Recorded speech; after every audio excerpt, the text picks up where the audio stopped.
My name is Damian Ward. I'm a former FBI profiler now, working for a private company called Red Case Files. James Burrows was scheduled for execution on August 14th.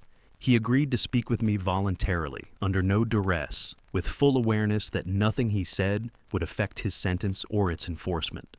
Burrows is a unique subject. He placed his victims during storms and blackouts, always near failed power systems, broken sirens, dark substations, flood-damaged relay stations. Some called it symbolic. He called it structural. This is not a confession, it's a documentation. And in Burrows' own words, he didn't want to be forgiven. He wanted to be understood. What follows is an interview with one of the most dangerous men of our country. I suggest you listen closely and subscribe to the channel if you want to hear more interviews like these.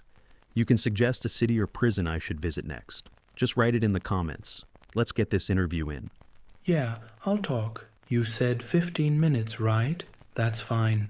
I'll talk until you tell me to stop.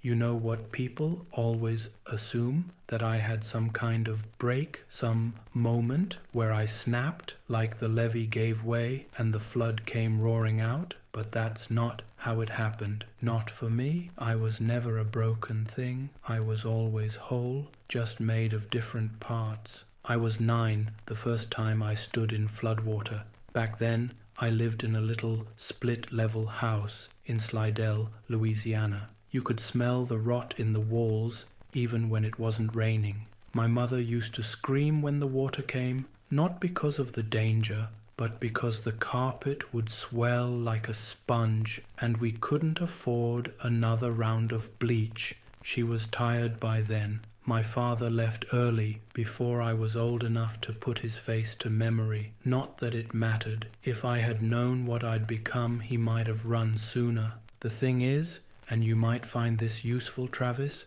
the water never scared me. Not once. I used to stand in it barefoot, let the current push around my ankles, feel the dead things floating beneath the surface. Fish, twigs, garbage. It made people small, equal. When the town drowned, everyone had the same wide eyes, same shaking hands. There was a kind of beauty in that.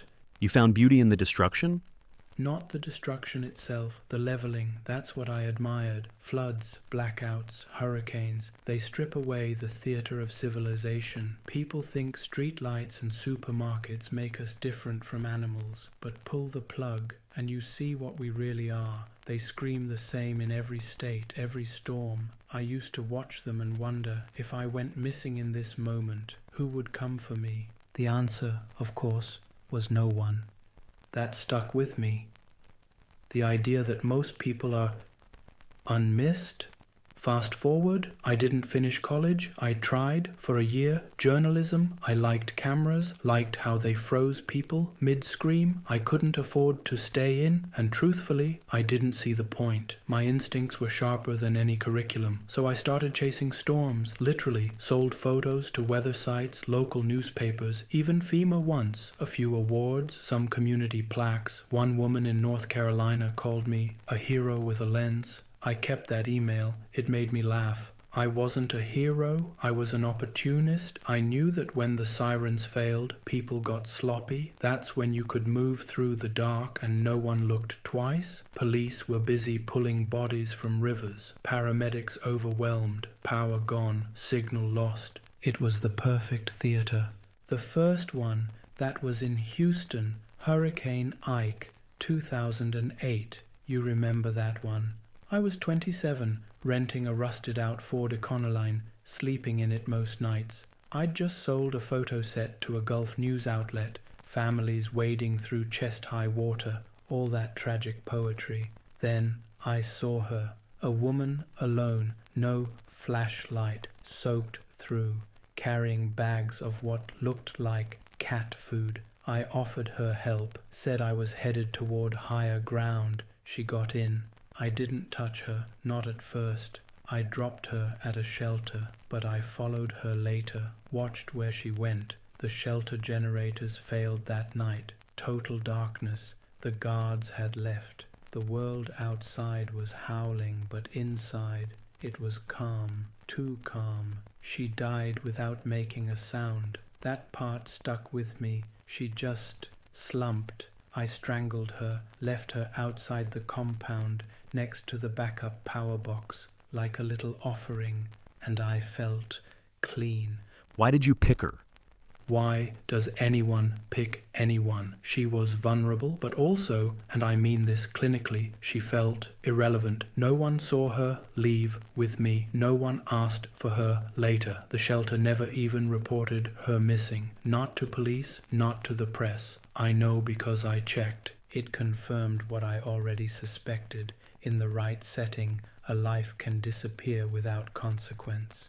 You'd be amazed how often that's true. After Houston, I tried to go back to ordinary life, photos, coffee, surface smiles, but the itch stayed. Not compulsion, not craving. Purpose, that's what it felt like. I started checking weather reports like people check horoscopes, looking for the next chance. Not to kill, that wasn't the word I used, but to conduct an experiment.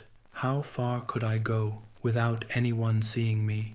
I became careful, precise, never twice in the same city, always during chaos. I tracked sirens, looked for substations, anything symbolic, left them there like punctuation marks, silent signals. I wanted someone to notice, not the police, someone like you, but they didn't. I moved through Katrina wreckage, the Oklahoma ice storms, Missouri's tornado seasons, Charlotte, Baton Rouge, Tampa. I photographed grief and I planted death beside it. 19 confirmed, you said? That's what they've linked, but I imagine there were more, a few that slipped through your net. Not that I care about the number, it was never about that, it was about control. When the storm raged, I was calm. When the sirens failed, I acted. When others screamed, I listened. I could have been anyone, a medic, a neighbor, a volunteer. In those moments, no one looks close.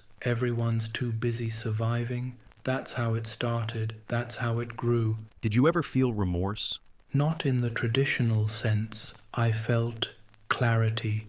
There's something brutally honest about ending a life when the world is already ending around it. It doesn't feel like murder. It feels like finishing a sentence that was already collapsing. But I know the word you want is remorse. I know how to say it. I can even fake the tone if that helps your report. You want me to feel like them, but I don't. I won't lie for comfort.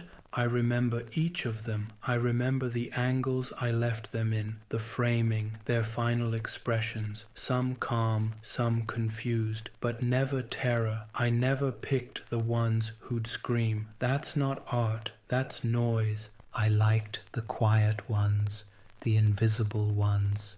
They were like mirrors.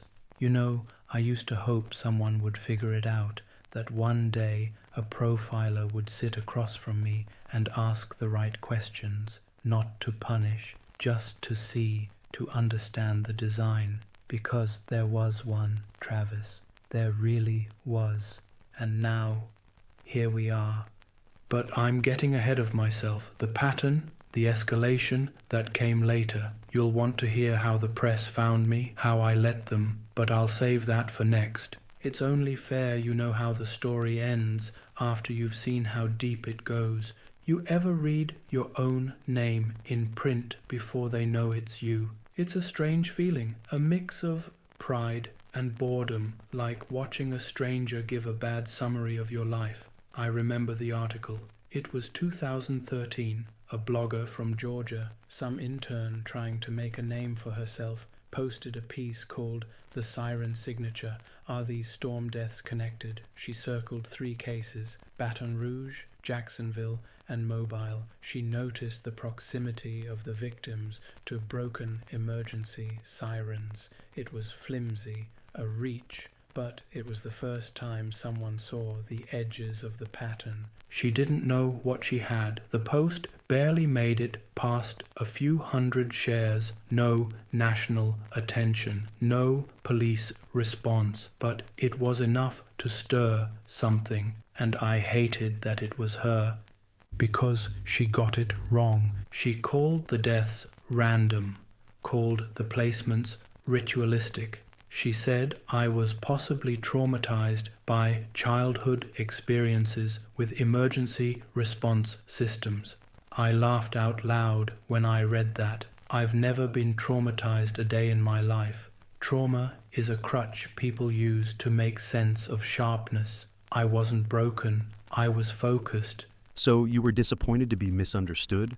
Disappointed? Number not disappointed, just annoyed. You spend years creating something with precision, and someone comes along and turns it into cheap psychology. That's the insult, not the exposure, the reduction. She thought the sirens were symbolic of fear. Wrong. They were markers. Beacons. I left bodies near them because that's where the noise used to be, where the system should have worked, but it didn't. They were failed signals, just like the people around them, and I was the reminder. The next one, I made sure the world noticed. Memphis, Tennessee, 2014. Post-storm flooding, an entire block without power. FEMA trucks everywhere. I walked in with a borrowed vest, camera slung over my shoulder, face like a man with a job to do. No one stopped me. The victim was a nurse, 26, working overtime shifts at the shelter, no family nearby, helpful, smiling. People like that are always the last to be watched. I followed her for a day. She was kind and tired.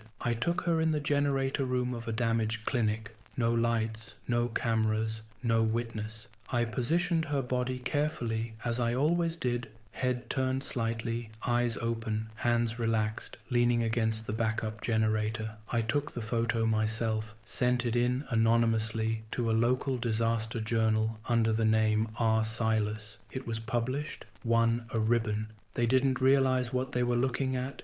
The image was called Stillness in the Storm. Did you feel anything for her? I felt efficiency. I respected her routine. I saw in her a kind of tragic utility, a person who served without being seen. There's something solemn in that, but empathy? Number, that's the part you keep waiting for, isn't it? The crack in the glass, the human moment, but I don't have those. I never did. It's not cruelty, it's absence, like someone born without a sense of smell. You don't miss it if you've never had it. After Memphis, I noticed something strange. People started following my work, not that work, the photography, storm images, submissions. They called me the man with the eye for suffering. One editor said I captured the soul of emergency. I never corrected him. Awards came, modest ones, but they fed the illusion. I'd sit at small-town tables, drink flat wine, listen to speeches about courage in the field. They praised my humanity. I kept a straight face. I always kept a straight face. Some part of me wanted someone in the room to see through it, to raise a hand and say, he's not who he says he is, but they never did. I became addicted to that, the duality, the applause in daylight, the silence at night. The next kills were easier, more deliberate. I stopped thinking of them as risks. I started seeing them as rituals of control. Each city, each storm, a different chapter in the same book. You've read the files, Travis. You know the numbers, but you don't know the feeling, the moment right after, when the last breath is gone and the storm outside keeps howling like nothing happened. It's not adrenaline. It's not relief. It's peace. There was one in Galveston. She fought a little, more than I expected. It wasn't messy, but it lingered with me longer. I thought she might scream. She didn't, just stared like she'd seen it coming. That stare, that one, I remember more than the act. It wasn't fear, it was recognition, like she saw what I was and accepted it. I left her at the base of a blown transformer, bent her arm so it looked like she was reaching for it. Symbolic, maybe, but not for the press, for me, for my archive. Did you keep all the photos? Yes, I had them encrypted, hidden inside my regular hard drives, labeled under fake folder names. Invoice batch 12, things like that. No one ever questioned it. I kept meticulous records, GPS coordinates, names, times, weather conditions, not because I was afraid of forgetting, but because someone had to remember them. They weren't trophies, they were proof that this world is porous, that identity is fiction, that in the right light even a man like me can win praise for showing people exactly what they fear and call it art. The unraveling started later, a slip, an indulgence. I'd gotten cocky in St. Augustine, took a shot of the victim and submitted it too soon, forgot to strip the metadata, left a timestamp. The authorities didn't catch it, but a retired detective did. He was bored, looking at anomalies in weather photography forums, found 3 images from different storms with matching file structures, something about the shadows being wrong. He didn't know what he had either, but he started asking questions to editors, to forums, to me. I ignored the first few. Then he sent a message that said, "The sirens are calling again. Thought of you." That's when I knew it was over. I'd left a trail I never meant to. Not for him, for someone like you, a profiler maybe. But this man, he wasn't even law enforcement anymore, just a tired dog with a bone. I tried to clean up, burn the drives, wipe the laptops, but the echo was already out there. Interviews were being lined up, editors getting curious. My name started drifting across the wrong desks. Eventually, they knocked. The arrest wasn't dramatic. No helicopters, no standoff, just a knock and a badge, and me sitting in the same chair I'd edited corpses from. They found the last image still open on the screen. A woman in Kentucky left by a collapsed fire station siren. Dead center frame. Perfect light balance. She looked peaceful. The officer looked at it for a long time. He didn't say a word. He just closed the laptop, cuffed me, and walked me out. The quiet, for once, wasn't mine. The trial was a circus. Not the legal part. That was dull, procedural, but the noise around it, the headlines, the hashtags, the sudden fame of death, that was the part I found curious. They called me the Storm Wraith. Someone in the media coined it after learning about the substations and sirens. Another paper ran with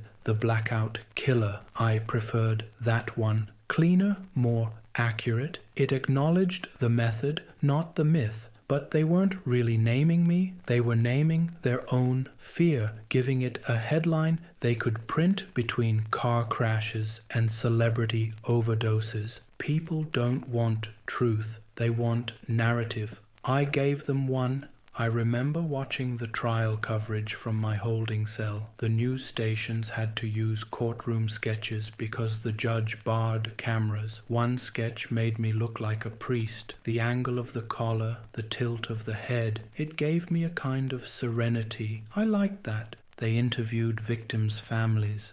That part bored me. I didn't know them. I hadn't chosen them for their stories. I chose them for their absence, their invisibility. To hear people weep about losing someone they hadn't spoken to in years, that to me was performance, mourning on cue, very American. Do you think they were performing, or are you just incapable of recognizing grief? I recognize grief. I just don't respect it. Grief is selfish. It's people crying for the hole they feel, not the person who fell into it. If they had truly known these people, truly loved them, they wouldn't have been so easy to take. The fact that I could remove them with such ease says more about them than it does about me. That's not justification, that's observation. You can write that down. The prosecution tried to paint me as a sadist, said I fed on chaos. They used phrases like manipulated natural disasters and hunted the vulnerable.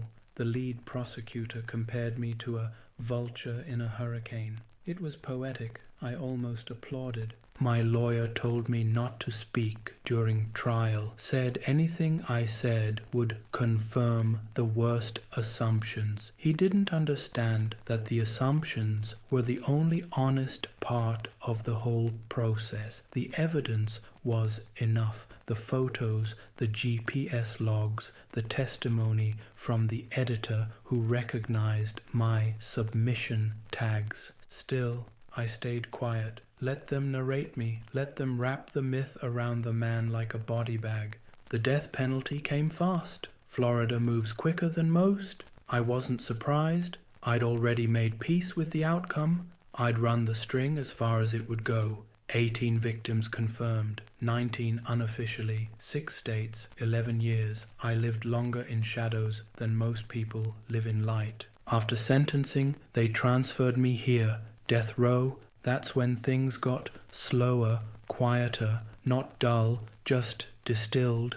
You'd think the worst part would be the waiting, but it's not. The worst part is the repetition. The same guards, same tray, food, same 7 a.m. door clank. It creates a rhythm that starts to mock you. I used to think in flashbulbs, storm, snapshots, sharp moments. Now, time comes in drips, a slow leak. You don't feel it at first, then one day you notice your hands shaking.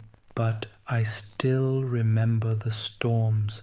I still remember every blackout, every breath, the way a body slumps just before it gives in, the texture of silence afterward. You don't forget that. You carry it like a photograph under the skin. I kept expecting someone would come, a priest, a family member, maybe even a reporter, to ask for something profound, closure, insight, but no one did until you.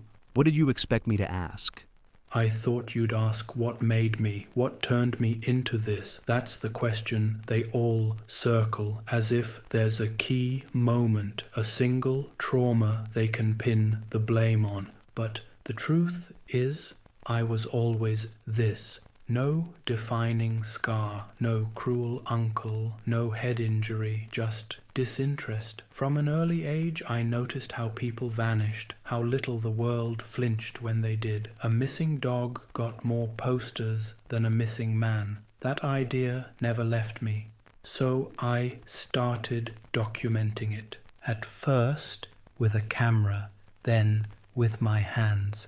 Storms were the setting, but neglect was the pattern. I didn't create that, I just stepped into the frame. Sometimes I wonder how many others like me are out there, people who see the space between sirens and use it, people who understand that systems don't break, they fail by design. You can't fix something that was never meant to hold. They think prison holds me now, that death holds me. But I was always on the outside, even when I walked among them. You know the part that no one writes about, the part that doesn't make headlines. After the storms passed, after the bodies were found, after the sirens were fixed, life just went on. The world rebooted, new floods came, new names replaced the old ones, and the people I erased, they were never really replaced because they were never really counted. That's the part that should scare them, not me. The silence that follows. You know what happens when the cameras leave? After the verdict? After the last family sobs into a microphone and the press packs up? Nothing. Nothing happens. No redemption arc, no long letters from strangers begging you to confess more, no protesters, no late-night documentaries with creepy piano music. That's all TV fantasy. What happens is silence, concrete, tray food, fluorescent lights, and time. Time that slows down until you feel it crawl under your fingernails. I've been here, 4 years now? You'd know better than me. I stopped counting after the first execution. Not mine, obviously. Some guy in the next unit. Didn't know his name. Don't care. What I remember is the way the prison changed that day. The guards got quieter. The air got heavier, like it knew what was coming. I remember the sound of his footsteps, shackled, slow. I didn't hear crying, just a cough. Then a door, then nothing. A few hours later, the same guards came around like it was any other Tuesday, offered us showers, same watery grits. That's the part people don't understand. The system doesn't mark death, it digests it. That's what prison does. It chews and swallows until every piece of you becomes part of the routine. And have you been digested? Number, I'm the pill they can't quite process. I don't cause trouble, I don't fight, but I don't bend either. I don't pray. Don't join the little jailhouse cliques. Don't play innocent. The other inmates, they don't know what to do with me. Some think I'm a snitch. Others think I'm just off. I let them wonder. That's safer for everyone. You see, most of them are loud because they're afraid. They pretend they're still alive in here. I've already accepted what I am. That gives me an edge. I sleep well most nights. They've sent in others like you before, reporters, psychologists, true crime podcasters. They always start with curiosity, all lit up like they're going to uncover something no one else did. They want sound bites. Quotes, theatrical regret. I gave them nothing. One woman brought me a copy of her book, said she was calling the chapter The Eye in the Storm. She thought she was clever.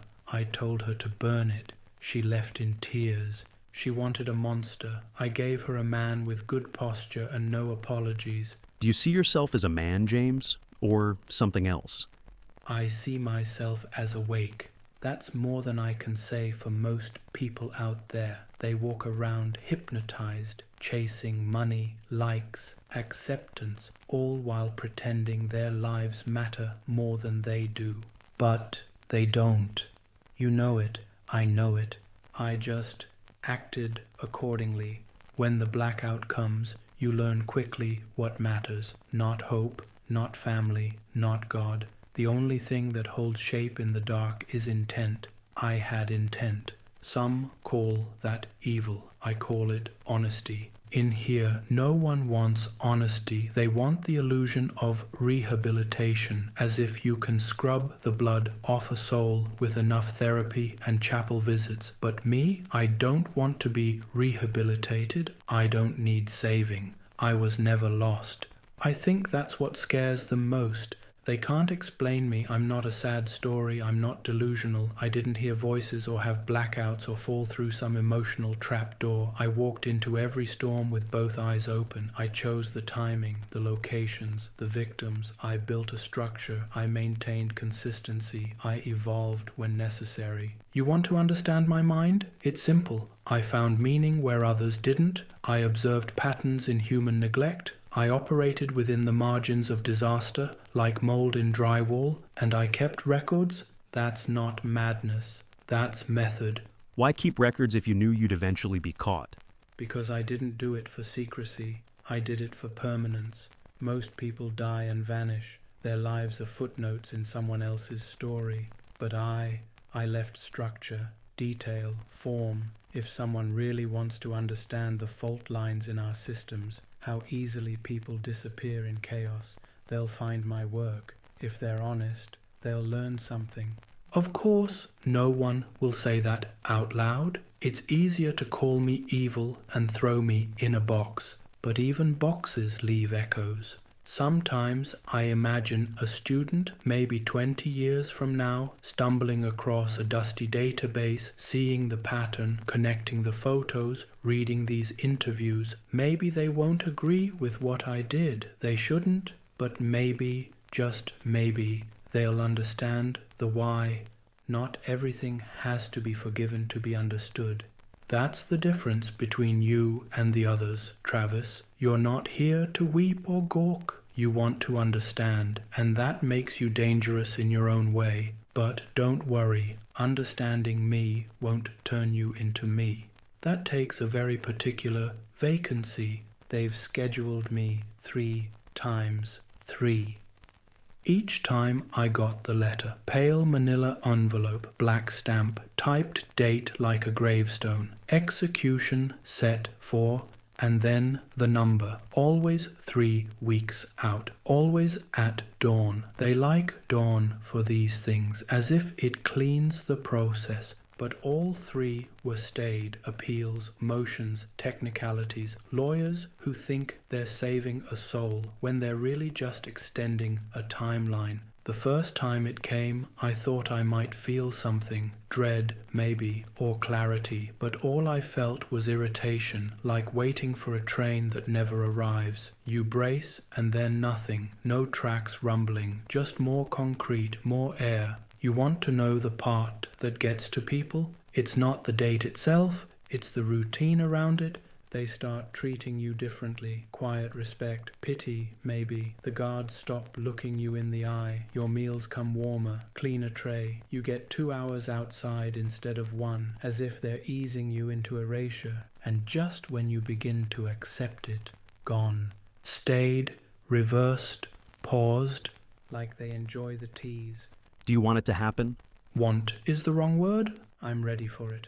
Because I know what it is. The end point, the final line in the record. The death itself doesn't bother me. It never did. What bothers me is the pretense, the pageantry. Last meal, last words, last walk. They act like it's ceremonial, like they're respecting something. But you can't respect what you refuse to understand. They'll inject me. That's how it'll happen. Lethal injection, smooth, clinical, wrapped in a lie of mercy. But it's not for me, it's for them, to sleep easier, to say, we did it right, as if pain were the only sin worth avoiding. Let me tell you something, Travis. You can kill a man gently and still never touch his soul. That's what they don't get. Their system deals with the body, not the legacy. And I've already carved mine. You see, there's a myth about justice, that it restores balance. It doesn't. It simply redirects it. The scale never tips cleanly. You kill 19 people, they kill 1. That's not symmetry. That's bookkeeping. I read once about a man who killed his family and spent 40 years in solitary. When he died, the guards said he'd left claw marks in the walls. He went mad. They called that justice too. I don't see the logic. Why prolong suffering when the end is inevitable? Unless you like the suffering. Do you think they do? Of course they do. On some level, they enjoy watching something slowly break down. It's primal, civilized vengeance. That's why they televise the verdicts, not the executions. They like the process more than the result. But me, I don't break. I sit here untouched by their schedule. 3 times now I've watched the calendar circle me like a vulture, and I've looked back with indifference. You know what that does to a system like this? Confuses it? They're not used to men like me. They're used to tears, bargains, jailhouse Jesuses. I give them none of that. I go to bed the night before like it's any other. Wake up, drink water, breathe. That's all. I don't beg. I don't cry. I don't confess. You think that means I don't feel anything? Number, I feel plenty. I just control it. That's what made me me. Control. Every death, every scene, every image I submitted or withheld. All of it was calculated. You don't string together 11 years of clean exits without control. That's what separates the ones who last from the ones who end up slashing their wrists with a spork 2 weeks in. Control is power, even here, especially here. They gave me a Bible when I got here. Everyone gets one. Standard issue, soft cover, no bookmark. I never opened it. Not out of defiance, out of disinterest. I don't need parables to explain myself. I've read enough in the faces of the people I took. Some closed with peace, some didn't understand what was happening until it was over. But none of them saw God, not in their eyes, just me, and I was enough. There's a myth that deathbed conversions are common in here. They're not. Most men hold on to whatever they brought in. Hate, guilt, hope, confusion. I brought clarity, so I'll leave with it. You won't see me folding my hands when they walk me down that hallway. No whispers, no apologies, no lies, just steps and silence. Will you leave anything behind? Yes, I wrote a letter. Not to family. I don't have any left. Not to victims. That would be dishonest. But to whoever finds it. A warning maybe. A blueprint, if they're twisted enough. I wrote down everything I remember. Each scene, each victim. Not just the name, the feeling, the placement. I described the way their bodies leaned, the way the air felt after, not for glory, for accuracy. Someone needs to remember the truth, not the headlines, not the monikers. The truth, the cold, shapeless fact of it all. And after I'm gone, I hope it's read, because stories outlive bodies. And if nothing else, I was a damn good storyteller. You want details now, don't you? You've been patient, listening to the scaffolding, the rationale, but now you want to crawl inside the moments, the kills. You want to hear what it was like, smell it, feel it. Everyone gets there eventually, even the calm ones. Fine, let's begin with her. Louisiana, 2010, middle of August. Heat thick enough to stick in your lungs. Hurricane Bonnie had flooded half the parish, knocked out all streetlight grids within a 10-mile radius. The only illumination came from the occasional emergency vehicle dragging through ankle-high water. She was 29. Name withheld, doesn't matter. She worked at a second-hand clinic, not licensed, barely regulated, the kind of place they set up in churches and forgotten gymnasiums. She stayed late after her shift to clean up after a group of evacuees, wore her badge long after the rest of the volunteers had left. I watched her for 2 hours before I moved. She didn't notice me. No one ever really did. I had the vest, the camera, the tired professional expression of a man who belonged. That's all it takes. Most people are too caught in their own storm to notice who's standing beside them. She stepped outside to dump a bag of gauze and broken water bottles behind the shelter's fence line. That's when I followed. The back alley was submerged, water up to our ankles. No sound, but wind against metal siding. I didn't use a weapon. I don't like them. Too impersonal, too loud. My hand around the throat, other pressing her shoulder down. Quick, practiced, no panic, just a single jolt. Her eyes went wide for less than 3 seconds. That's the part that lingers, not the fear, the realization. The moment they understand, that's where the control lives. I laid her body next to a busted electrical box behind the fence, the rusted kind with warning labels half peeled, a visual echo if you will. I cleaned her arms, straightened her collar. I didn't take her ID. I wasn't a vandal. I was an artist. Why her? Because she was kind, because she mattered to no one but the people in front of her, because she stayed late and no one asked why. I used to look for that kindness without witnesses. It's a strange vulnerability. The world doesn't protect people like that. They go unnoticed until someone like me writes their last paragraph. There's another I remember. North Carolina, winter storm, 2012. That one was different. Not because of who she was, I don't remember her name, but because of the snow. Snow changes everything. It softens noise, blurs movement. You feel like you're floating. The power had gone out across most of the state. Trees snapped from ice, roads closed, helicopters grounded. She was helping move people from a stranded bus to a makeshift shelter in an old church. She moved slowly, limping from an old injury. I watched from the rear of a news van, my own, marked with a stolen logo I'd printed and taped to the side. The snow was thick, too thick. I had to wait until after dusk, when the winds picked up and visibility dropped. She walked alone toward a generator building half buried in ice. I followed. No sound, just breathe. I don't remember her expression when it happened. I remember mine, steady, calm, like adjusting a lens. Her body slumped forward into the snow, arms stretched as if reaching for the building. I left her there. The white covered her quickly. Later, I submitted a photo of the shelter, not of her. That would have been lazy. Instead, I framed the path leading to the generator, untouched except for a single trail of footprints. Mine, heron, disappearing into white. They published it in a local magazine with the caption, "Faith in the Storm." That was the moment I realized the story wasn't just in the act. It was in what I let people believe about the act. Did you ever choose someone who reminded you of yourself?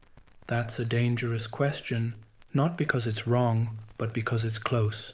There was a man, Florida, 2016, tropical storm, Colin, not powerful, just wet, the kind of storm that makes the roads hum and the roofs sweat. He was a photographer too. I knew him by reputation, small-time freelancer. He sold flood shots to the same agencies I did. We'd crossed paths before but never spoken. He was competent, not gifted, just efficient, one of those men who had the right equipment but no vision. I followed him for a day.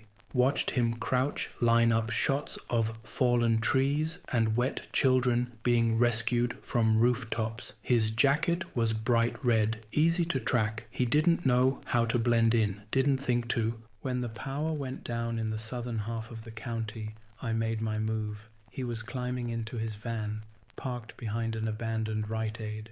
I opened the door, asked if he needed help loading gear. Familiarity worked in my favor.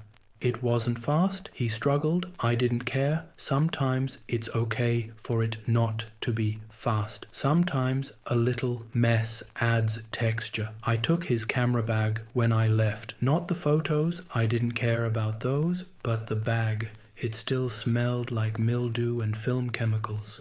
That was the only time I felt something like familiarity, recognition, not affection, never that.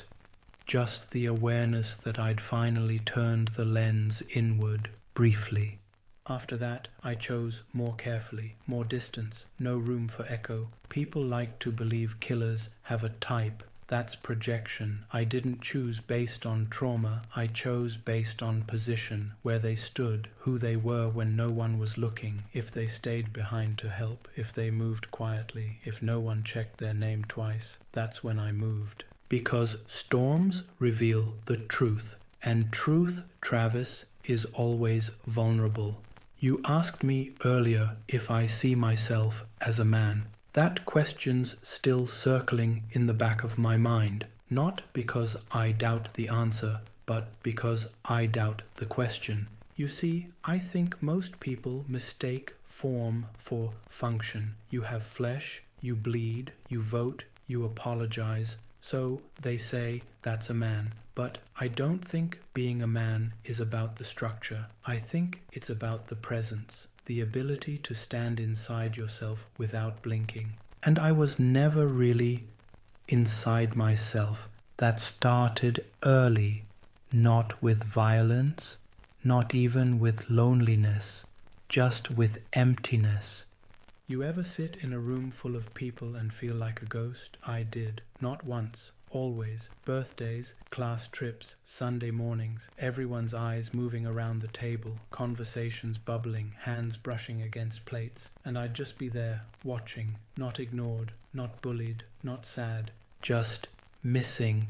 From the very beginning, I was more observer than participant. I studied people like wildlife, from behind glass, the way they comforted each other after small cuts, the way they laughed a little too hard when someone looked sad. It was all so performative, like everyone was imitating what they'd seen in movies. I tried to, for a while. I remember being maybe 11, maybe 12. There was this dog, a stray, that wandered into the neighborhood after a thunderstorm. Everyone made a big fuss, posted flyers, took turns feeding it. I watched it sleep under my neighbor's porch for a week.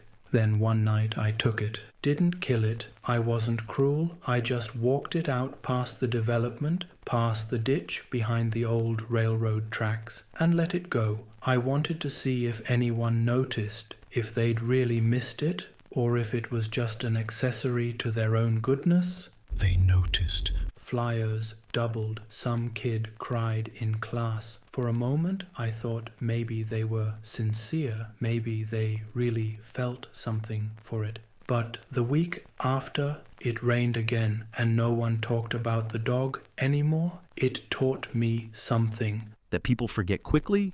Exactly. They forget even quicker when it's inconvenient to remember. You can vanish half a town, and as long as there's enough distraction, a storm, a fire, a scandal, they'll blink and move on. I think that's when the first thought came. Not a murderous thought, nothing cinematic, just a curiosity, a question that curled around my spine and stayed there. What does it take to make someone unforgettable?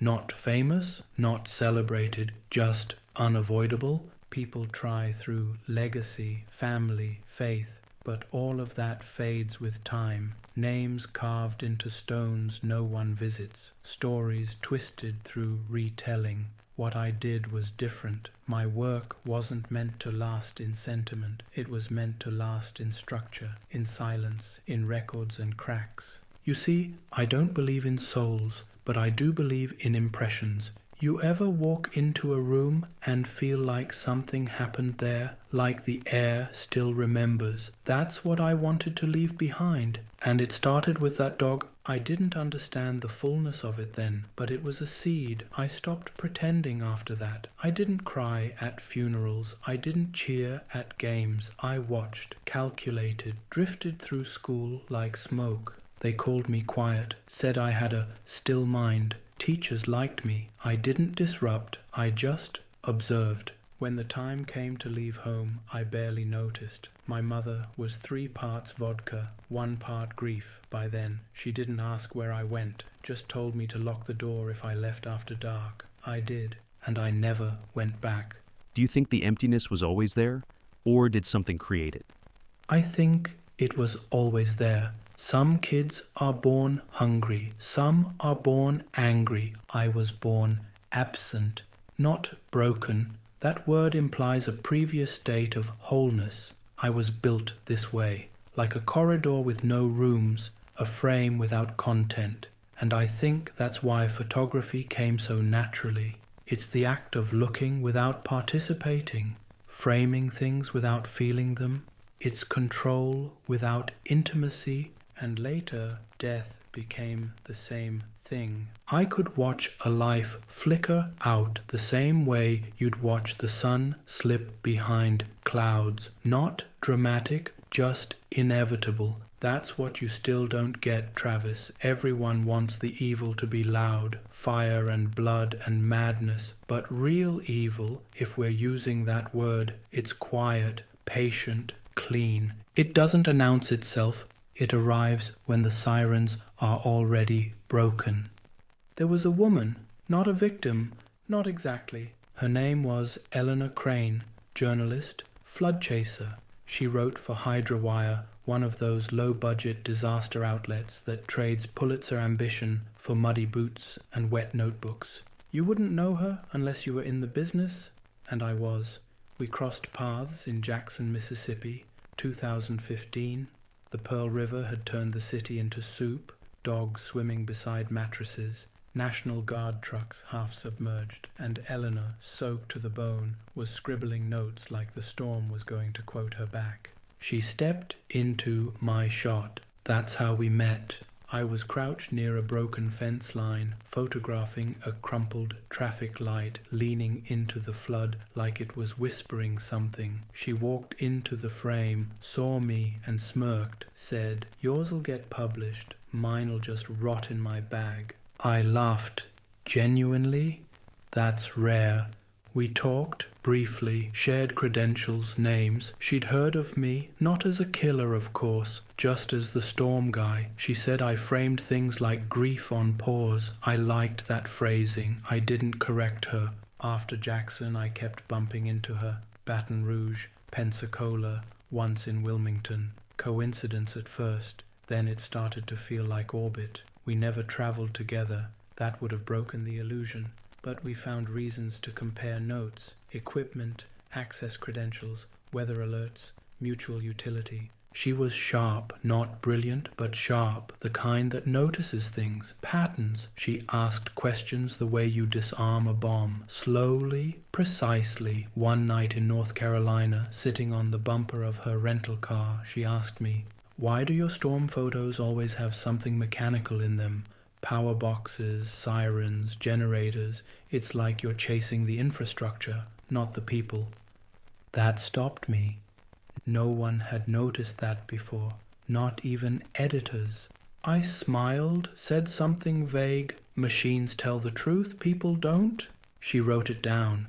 Were you afraid she was getting too close? Afraid? Number? Intrigued? Absolutely. You have to understand, most people I dealt with were noise, background blur. Eleanor was the first variable I didn't account for. She asked real questions. She remembered details. She knew the difference between a staged shot and an honest one. She was watching me, and for a while I let her. There was a week in Tampa, hurricane cleanup, no power in half the city, where we shared a hotel room, not romantically, just logistics. 2 freelancers saving cash, 2 ghosts under one roof. She kept her side of the room messy, notebooks like molted skin, postcards from old assignments thumbtacked to the wall. She snored when she was exhausted, which was often. I never slept deeply during those nights, but I remember watching her, studying how she curled into herself. I could have killed her, I didn't. And that, Travis, that's important, because it means she wasn't random. None of them were. I could have silenced her, but I didn't want silence. I wanted her to see me. It was a test, a proximity experiment. What happens when someone brushes the monster and doesn't flinch?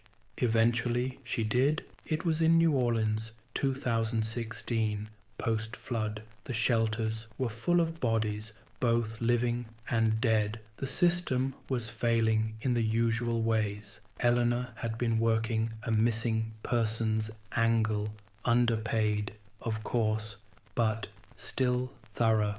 And then she found it. Not me, one of my bodies. She didn't recognize it at first. She just felt something wrong about the positioning. A woman slumped at the base of a broken air raid siren, arms posed too delicately for someone swept by current. The shelter log had no record of her, no relatives, no search effort. Eleanor called it a gap.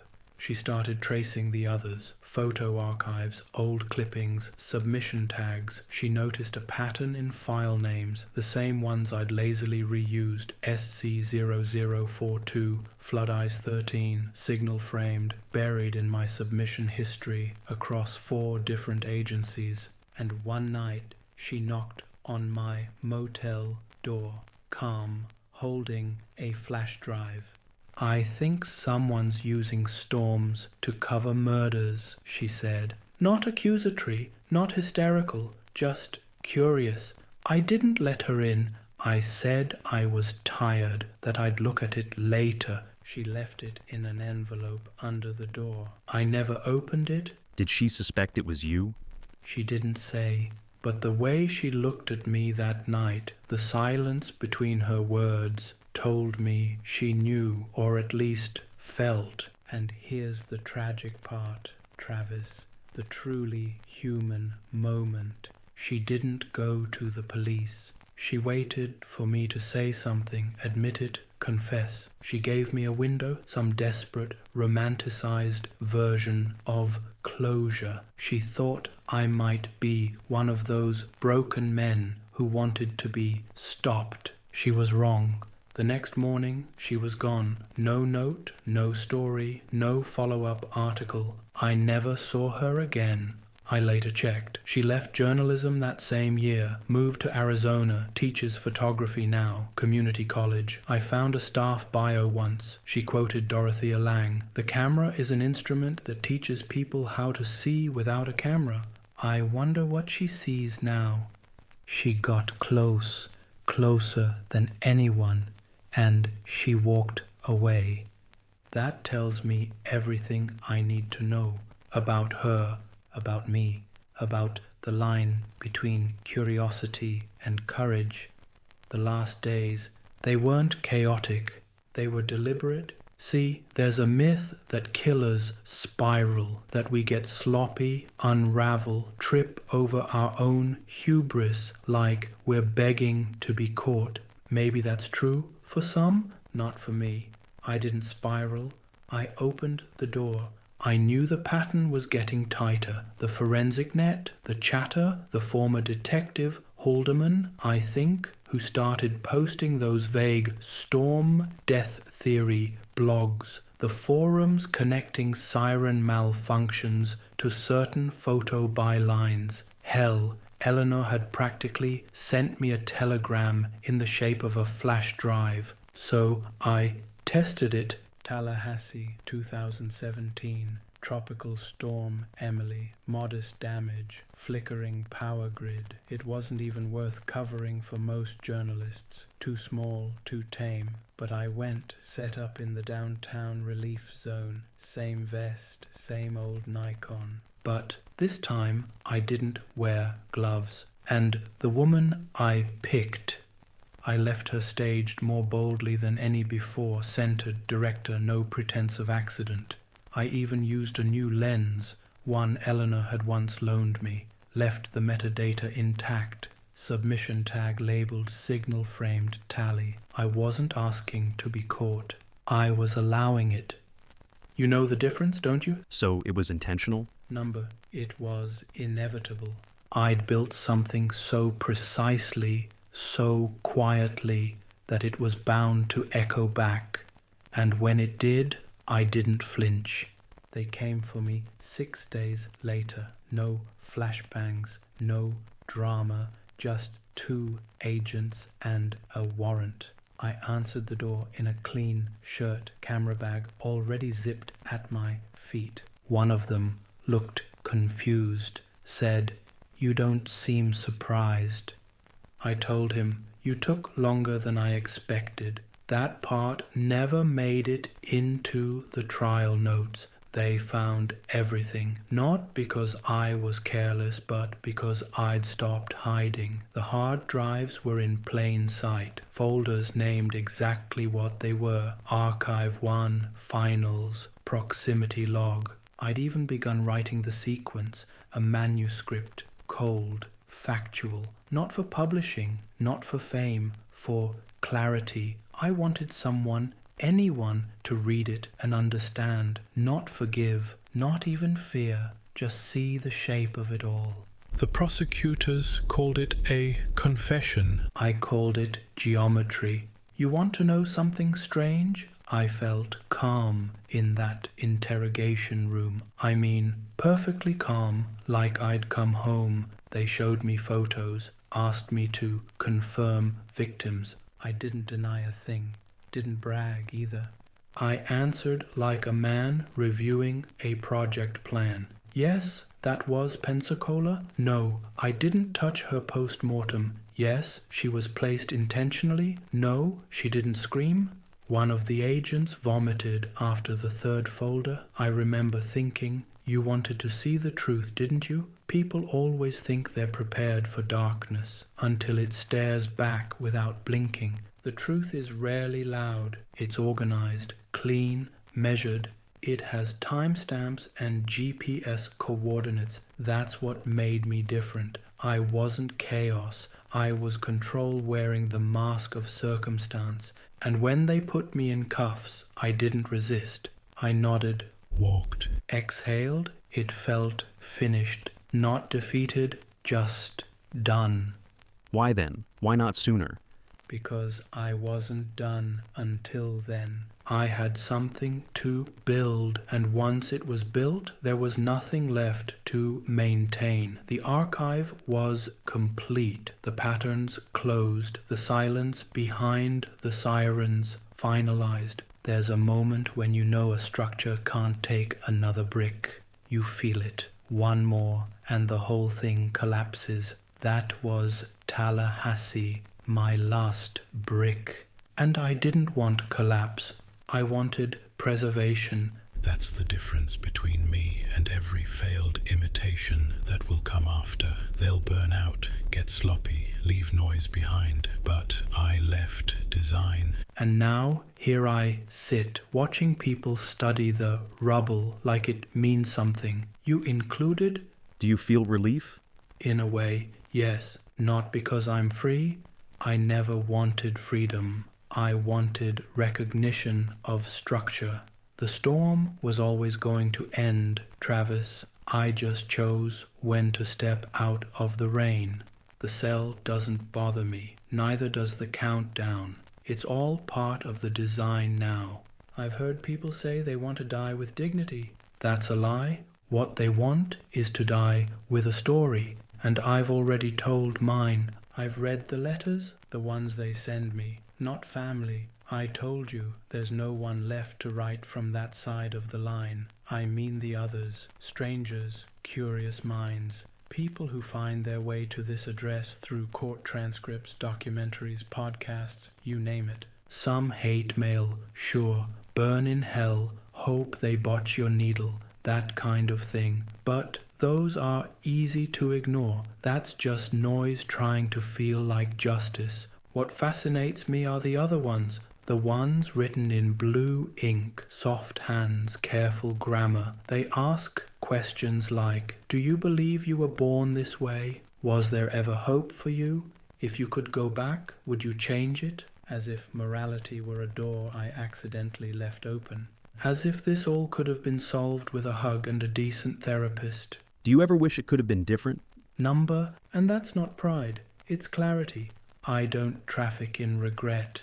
That implies a different version of me could have existed. A kind man, a volunteer, a husband maybe. But that version never sat in this skull. I didn't become James Burrows the way a man becomes a lawyer or a father. I was James Burrows. From the first breath, people don't like that answer. They want monsters to be made, not born. It makes them feel safer. If evil has a cause, it can be fixed. Cured, caged early, but if evil just is, if it slips out of the womb like smoke, then anyone, anywhere, could carry it quietly for decades and smile at you through a camera lens.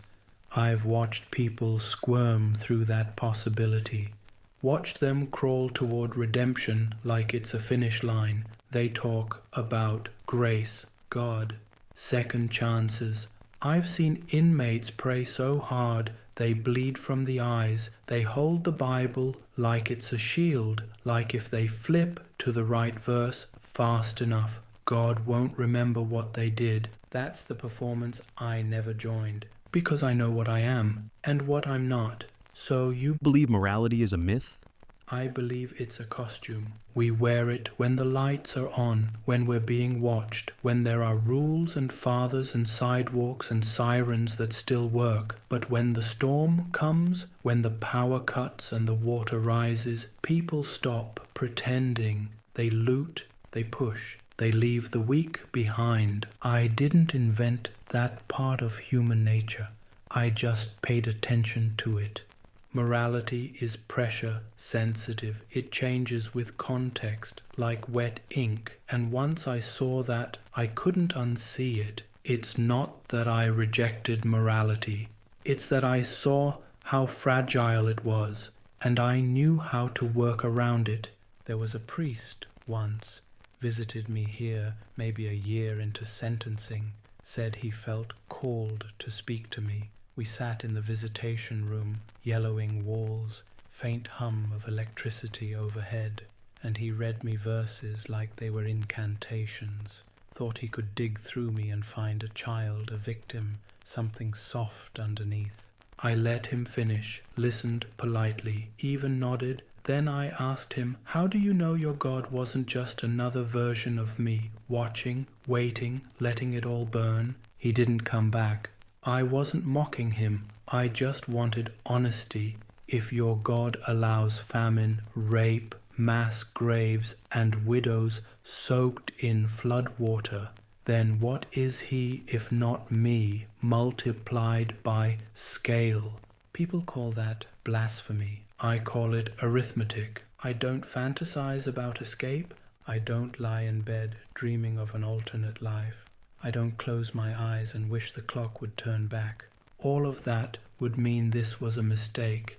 It wasn't. It was a structure, built deliberately, lived with discipline, executed with precision. You ask if I was ever truly human? Let me flip that on you. What is human? Is it empathy? I've seen that erode in good men within hours of a blackout. Is it conscience? That's nothing but a story you tell yourself so you can sleep. Is it love? I've watched people abandon the ones they love the minute survival gets uncomfortable. So what does that leave? The body?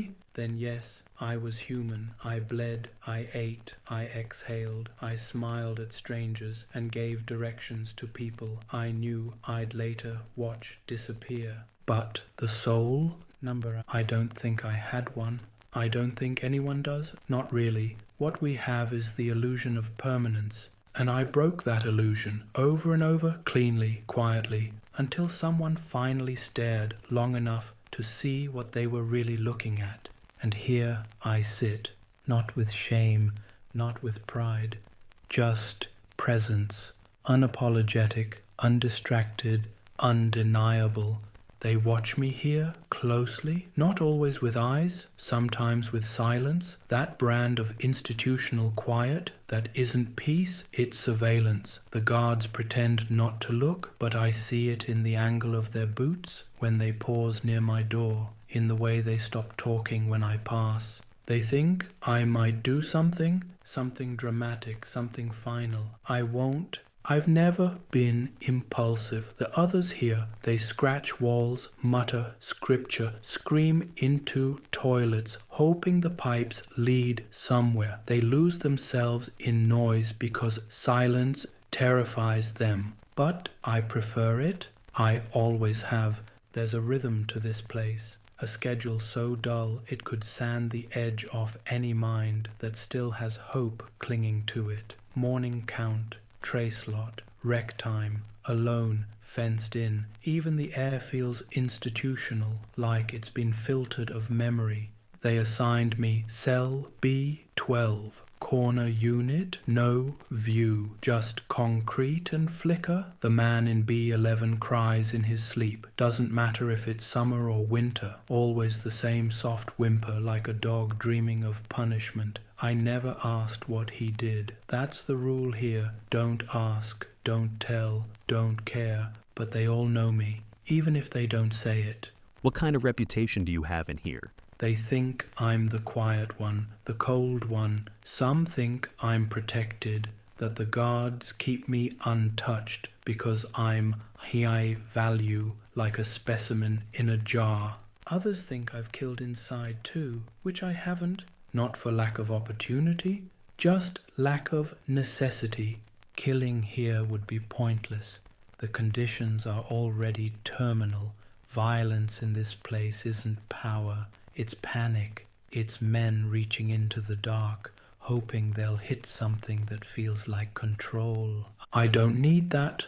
I've already done my work. My name is known. My silence means something. There was a man, 2 cells down, used to spit every time I passed, called me a devil, quoted scripture like I was allergic to psalms. I never reacted, not once, just kept walking. You know what happened? He stopped. Because nothing unnerves the unbalanced like stillness. He wanted drama. He wanted me to throw something, yell, curse. Instead, I made him see himself. and he didn't like what stared back. That's how I win, even here. I watch, I listen, I measure, same as always. There's a kind of prison within the prison. You won't read about it in your textbooks. It's not made of bars or policies. It's made of awareness, the knowledge that the people in here, these murderers, rapists, betrayers, they still lie to themselves. They talk about getting out, about second chances, about God. But every night they're haunted by a single, unspoken question. Did any of it matter? And the answer, of course, is no, not really. They'll die, just like I will, and the earth won't tremble. Their stories will erode under the weight of time and disinterest. But me, I ensured persistence. I made the silence heavy. I made the systems blink. I made people reconsider the safety of disasters. That matters. They whisper about me in here. Some don't even say my name. They call me the one who walked in without noise, the man who used the sirens to make himself heard. Let them believe I'm cursed, or lucky, or inhuman. They're not wrong. Do you feel anything for them, the other inmates? Pity, maybe. Not because of what they've done, but because of what they still believe. They think redemption is a currency, that if they barter enough confessions, enough Bible verses, they'll be remembered as men instead of monsters. But memory is cruel, selective. You either control it or you vanish from it. They don't understand that. I do. I walk this block like a ghost with perfect posture. I nod to the guards. I return my trays spotless. I write. I think. I observe. That's what I am now, an observer to the collapse. Mine, theirs, the world's. Even the guards know not to push me. Not because I'm dangerous, though some of them believe that, but because I don't respond. You can't break a man who doesn't recognize the cage as punishment. They think I'm waiting for something. I'm not. I'm documenting it. Every blink, every breath, every inch of the slow, grinding silence that creeps into a man's bones when he realizes his end won't be violent, just invisible. But I see it, and I write it down. And that, Travis, is power. Even here, they talk about death like it's the finish line. Like it carries some weight beyond biology. A last act, a final punishment, a moment where the story finally gets resolved. But they forget something critical. Death isn't punishment, it's erasure. And punishment, Travis, that requires an audience. I realized this the second week I was here, after the trial fanfare had dried up, after the court stenographers went back to typing petty thefts and custody battles, after the journalists stopped returning my lawyer's emails, after Eleanor's name stopped appearing in my media requests. No more letters, no more protests, just a chair, a tray, a bed bolted to concrete. The machine moves on. The state doesn't care who you are, it only cares what box you fit in. And death row is a very specific box, not built to punish, not even built to kill. It's built to contain. You don't feel fear about dying? Fear is a response to the unknown, but I've already lived my answer. What comes next is just administrative. Let me put it another way. Death doesn't frighten me because it doesn't change anything. If you end a man who's already made peace with his role, who's already told his story, what have you removed, really? A body, that's all. And bodies are trivial. They spoil, they scatter, they get buried in numbered plots no one visits, but structure, intention, that stays. That's why I built my legacy carefully. I didn't just kill, I didn't lash out, I placed, I composed, I documented, I arranged silence in places that had once screamed, I wrote in blood, but I used punctuation, meaning. The sirens, they weren't just symbols, they were markers. Broken signals, failed systems, and everybody was a quiet correction. That's what no one in here understands. They killed to feel something. I killed to express something. There's a difference. One is desperation. The other is authorship. Sometimes I watch the others walk to their death, the ones whose dates actually stick. They shuffle like men returning overdue books, eyes hollow, faces pale with the realization that this is what it all boiled down to. A final hallway, a door that doesn't open twice. They cry, usually, not because they're afraid to die, but because they realize they never really lived, never meant anything. I won't cry. There's nothing unresolved in me, no unfinished business, no final phone call or buried trauma. I won't ask for forgiveness. I won't issue apologies designed for headlines. I'll walk, I'll lie down, I'll exhale. And if they let me say anything before the end, it'll be short, not for drama, just clarity. Remember what this means. That's it. Because someone out there will. A student, a profiler, a journalist who doesn't flinch. Someone who understands that I wasn't just noise. I was structure in a world full of collapse. What do you believe happens to your legacy once you're gone? It depends on the honesty of the person holding the pen. If they want a monster, they'll paint one. If they want a sad boy turned cold by the storm, they'll invent that too. People don't document truth. They document what makes the ending feel acceptable, but some will see through that. They'll look closer. They'll examine the placements, the consistency, the restraint. They'll notice the lack of spectacle in the deaths, the quiet suffocation of people no one noticed while sirens slept. And maybe one of them, just one, will see what I actually did. I made silence visible. That's my legacy. Not the names of the dead, not the count, but the idea that in a world full of sirens and lights and headlines, there are still places where people disappear without echo, and someone somewhere noticed. That isn't evil, Travis. That's documentation. I was a mirror, held up to the chaos, and when I'm gone, you'll still see your own face in it, whether you want to or not. Eleanor, I know you've been waiting for me to circle back to her. The one variable I couldn't quantify, the ghost who walked in, notebook in hand, and left the door open behind her.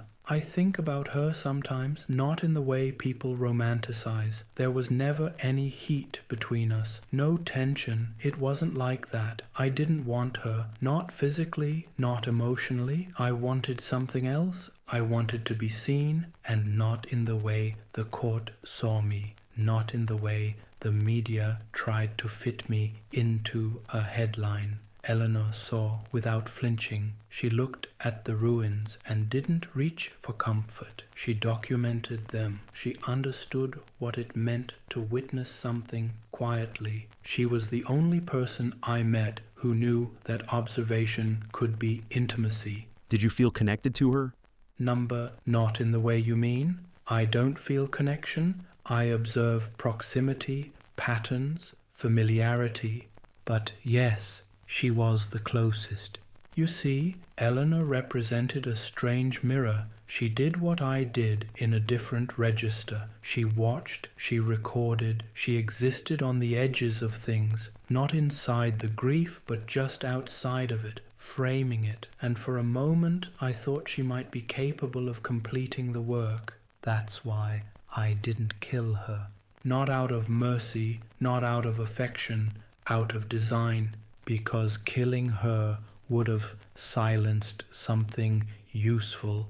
Instead, I watched her, studied how she moved in storms, how she chose her subjects. She always lingered on the people no one else photographed. the ones sitting alone, soaked, ignored. She had an eye for absence. I admired that.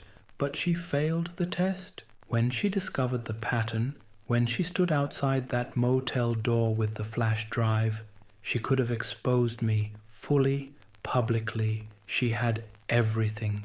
Instead, she hesitated. She left it under the door like a message in a bottle. She gave me a choice, and I hated her for that, because it meant she wanted to believe in redemption, even for me.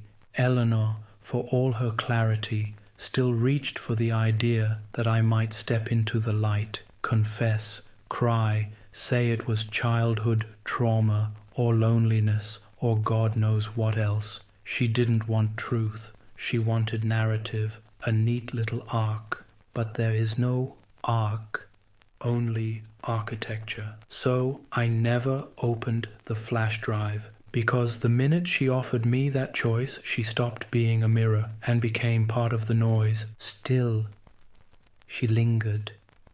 Even now, I wonder if she thinks about me, if she wakes in Arizona, hears a storm, and remembers the man who framed grief like art and left bodies beside dead sirens.